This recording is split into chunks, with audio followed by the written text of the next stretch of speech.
मित्रांनो, आजच्या धावपळीच्या जीवनात आपण थकतोय, चिडचिड करतोय, लक्ष लागत नाही, पण तरीही आपण याला सामान्य समजतो. सकाळी उठल्यावरच दमल्यासारखं वाटणं, थोडंसं चाललं तरी श्वास लागणं, काम करताना डोकं जड वाटणं, हे सगळं आपण झोप कमी झाली म्हणून किंवा ताणामुळे आहे असं गृहीत धरतो. पण खरं कारण वेगळंच असू शकतं.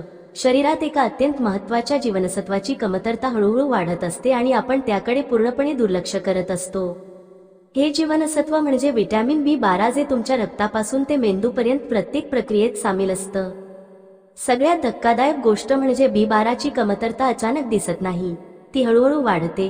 अगदी शांतपणे आपलं शरीर आधी छोटे छोटे संकेत देतं, पण आपण ते ऐकत नाही. विशेष म्हणजे या कमतरतेची पहिली स्पष्ट चिन्ह आपल्या जिभेवरच दिसू लागतात. जीभ जी फक्त चव ओळखण्यासाठी नाही, तर शरीराच्या आतल्या पोषण स्थितीचा आरसा आहे. रंग बदलणं, जळजळ होणं, टोचल्यासारखं वाटणं, ही सगळी लक्षणं काही साधी नाही. ही तुमच्या शरीराकडून दिली जाणारी इमर्जन्सी नोटीस आहे. आज भारतात विशेषतः शाकाहारी लोकांमध्ये आणि अनियमित आहार घेणाऱ्यांमध्ये बी12ची कमतरता प्रचंड प्रमाणात आढळते. पण दुर्दैवाने यावर फारसं बोललं जात नाही. लोक मल्टीव्हिटॅमिन घेऊन विषय संपवतात. पण मित्रांनो, विटॅमिन बी12चा प्रश्न इतका साधा नाही. जर वेळेत लक्ष दिलं नाही तर ही कमतरता रक्ताल्पता, मज्जासंस्थेचे विकार आणि कायमस्वरूपी नसांचे नुकसान करू शकते. म्हणूनच आज आपण या व्हिडिओमध्ये शरीर तुम्हाला कोणत्या संकेतांद्वारे सावध करतं, ते कसं ओळखायचं आणि योग्य वेळी काय करायचं, काय खायचं, ते सविस्तरपणे जाणून घेणार आहोत. सर्वात आधी आणि सर्वात महत्त्वाची गोष्ट म्हणजे जिभेवर सतत होणारी जळजळ, आग होण्यासारखी भावना आणि सूज. मित्रांनो, अनेक लोक सहज म्हणतात, आज जरा तिखट जास्त झालं म्हणून जीभ जळते. पण जर ही जळजळ एखाद दोन वेळा न होता रोजची सवय झाली असेल, तर तो शरीराकडून मिळणारा फार मोठा इशारा असतो. मित्रांनो, विटॅमिन बी12ची कमतरता झाली की जिभेवर असणारे अतिशय सूक्ष्म दाणे, ज्यांना पॅपिला असे म्हणतात, ते हळूहळू नष्ट होऊ लागतात. या पॅपिलाचं काम चव ओळखणं आणि जिभेला नैसर्गिक संरचना देणं असतं. जेव्हा ते कमी होतात तेव्हा जीभ असामान्यपणे गुळगुळीत, खूप चमकदार आणि सतत अस्वस्थ वाटू लागते. चहा, कॉफी, गरम पाणी किंवा साधं गरम जेवण घेतानाही जणू जिभेला आग लागल्यासारखं जाणवतं. सुरुवातीला ही जळजळ अधूनमधून जाणवते, पण बी12ची कमतरता वाढत गेली की ती दिवसेंदिवस तीव्र होत जाते आणि अखेरीस खाणं पिणं देखील त्रासदायक बनू लागतं. यानंतरचं दुसरं महत्त्वाचं आणि लक्षात घेण्यासारखं लक्षण म्हणजे जिभेच्या रंगामध्ये होणारा बदल. सामान्य परिस्थितीत निरोगी जिभेचा रंग फिकट गुलाबी असा असतो, जो चांगल्या रक्त पुरवठ्याचा आणि पोषणाचे चिन्ह मानला जातो. मात्र जेव्हा शरीरात विटॅमिन बी12ची कमतरता वाढू लागते, तेव्हा जिभेचा रंग हळूहळू बदलतो आणि तो गडदलाल, कधी कधी जांभळट किंवा असामान्यरित्या तांबूस दिसू लागतो.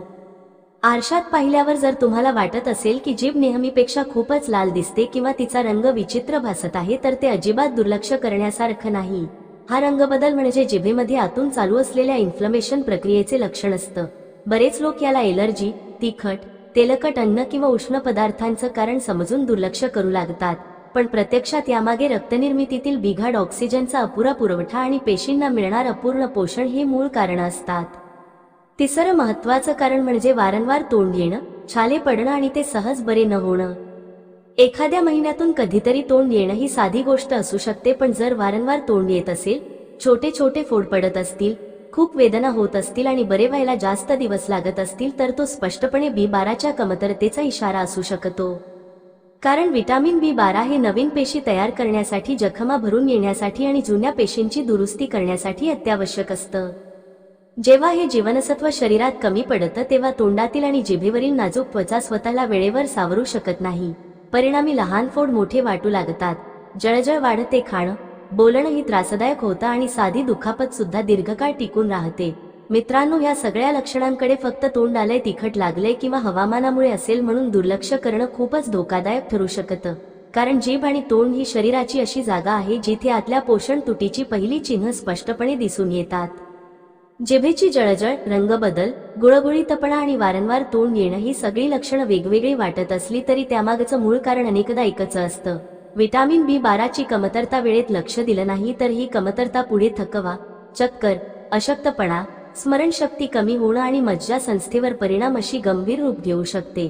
म्हणूनच शरीर देत असलेले हे छोटे छोटे संकेत ओळखणं, त्याकडे गांभीर्याने पाहणं आणि योग्य तपासणी करून वेळेवर उपाय करणं अत्यंत आवश्यक आहे. मित्रांनो, आता आपण येतो सगळ्यात गंभीर, दुर्लक्षित केलं तर अत्यंत धोकादायक ठरू शकणाऱ्या टप्प्यावर, म्हणजेच नसांवर होणारा परिणाम. अनेक लोक अनुभव सांगतात की जिभेवर सुई टोचल्यासारखं वाटतं. जिभेत कधी कधी मुंग्या येतात, कधी अचानक जीभ सुन्न बधीर झाल्यासारखी वाटते. सुरुवातीला ही भावना काही सेकंदांची असते, येते आणि जाते, त्यामुळे बहुतेक लोक याकडे फारसं लक्ष देत नाही. पण जर हीच भावना वारंवार होत असेल, दिवसातून अनेक वेळा जाणवत असेल किंवा हळूहळू तीव्र होत चालली असेल, तर हे साधं कारण नसून मज्जा संस्थेशी संबंधित गंभीर समस्या असू शकते. विटामिन बी12ची कमतरता थेट नसांच्या कार्यक्षमतेवर परिणाम करते. सुरुवात अनेकदा जिभेपासून होते, कारण तिथल्या नसा अतिशय नाजूक आणि संवेदनशील असतात. पण हळूहळू हीच समस्या हातांच्या बोटांमध्ये, पायांच्या बोटांमध्ये आणि शरीराच्या इतर भागांपर्यंत पोहोचू लागते.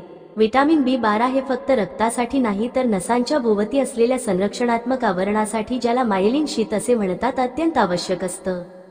हे आवरण नसांना सुरक्षित ठेवतं आणि मेंदूपासून शरीराच्या प्रत्येक भागापर्यंत जाणारे संदेश वेगाने आणि अचूक पोहोचवण्याचं काम करतं. जेव्हा विटामिन बी12ची कमतरता निर्माण होते, तेव्हा हे संरक्षणात्मक आवरण हळूहळू कमकुवत होऊ लागतं. परिणामी मेंदू आणि शरीर यांच्यातील संदेशवहनात गडबड निर्माण होते. त्यामुळे जिभेवर सुई टोचल्यासारखी भावना, मुंग्या येणे, सुन्नपणा, बधिरपणा, तापल्यासारखं किंवा जळजळल्यासारखं वाटणं अशी लक्षणं दिसू लागतात. सुरुवातीला ही लक्षणं सौम्य असतात, त्यामुळे थोडा थकवा असेल, रक्तदाबामुळे असेल किंवा झोप नीट झाली नसेल असं म्हणून त्याकडे आपण दुर्लक्ष करतो. पण मित्रांनो, ही लक्षणं दुर्लक्षित केली गेली तर कालांतराने त्याचे परिणाम अधिक गंभीर स्वरूप धारण करतात. जिभेपुरती मर्यादित असलेली समस्या हळूहळू हातापायांपर्यंत पोहोचू लागते. चालताना पायांवर नीट ताबा राहत नाही, संतुलन बिघडतं, वारंवार अडखळणं किंवा पडण्याची भीती वाटू लागते. काही लोकांना डोळे बंद करून उभं राहिलं तरी चक्कर येते. याच्याबरोबर स्मरणशक्ती कमी होणं, लक्ष केंद्रित न होणं, गोंधळल्यासारखं वाटणं, अगदी स्वभावातही बदल जाणवू शकतात. हे सगळं ऐकून अनेकांना विश्वास बसत नाही की फक्त एका जीवनसत्वाच्या कमतरतेमुळे इतकं सगळं होऊ शकतं. पण मित्रांनो, हे वैद्यकीय दृष्ट्या पूर्णपणे सिद्ध झालेलं सत्य आहे. मित्रांनो, सगळ्यात धोक्याची आणि गंभीर बाब म्हणजे जर ही अवस्था खूप काळ तशीच टिकून राहिली तर नसांचे नुकसान कायमस्वरूपी होण्याचा धोका निर्माण होतो. म्हणजेच नंतर योग्य उपचार केले, विटामिन बी12चे इंजेक्शन किंवा गोळ्या घेतल्या तरीही पूर्ण सुधारणा होईलच याची खात्री देता येत नाही. काही प्रमाणात सुन्नपणा, बधिरपणा किंवा कमजोरी कायमची राहू शकते. म्हणूनच शरीर जेव्हा सुरुवातीचे छोटे छोटे संकेत देत, तेव्हा त्याकडे दुर्लक्ष न करता तात्काळ लक्ष देणं अत्यंत गरजेचं आहे.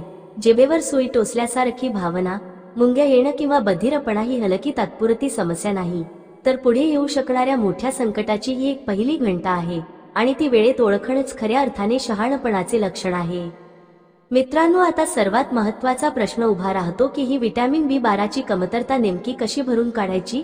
सर्वप्रथम हे लक्षात घ्या की विटॅमिन बी12 हे नैसर्गिकरित्या प्रामुख्याने प्राणीजन्य पदार्थांमध्येच आढळतं. त्यामुळे जे लोक अंडी, मासे किंवा मांस खातात त्यांच्यासाठी ही कमतरता भरून काढणं तुलनेने सोपं असतं. अंडी हा विटॅमिन बी12चा अत्यंत चांगला आणि सहज उपलब्ध स्रोत आहे. नियमितपणे आहारात अंडी घेतल्यास अनेक वेळा सौम्य कमतरता आपोआप भरून निघू शकतात.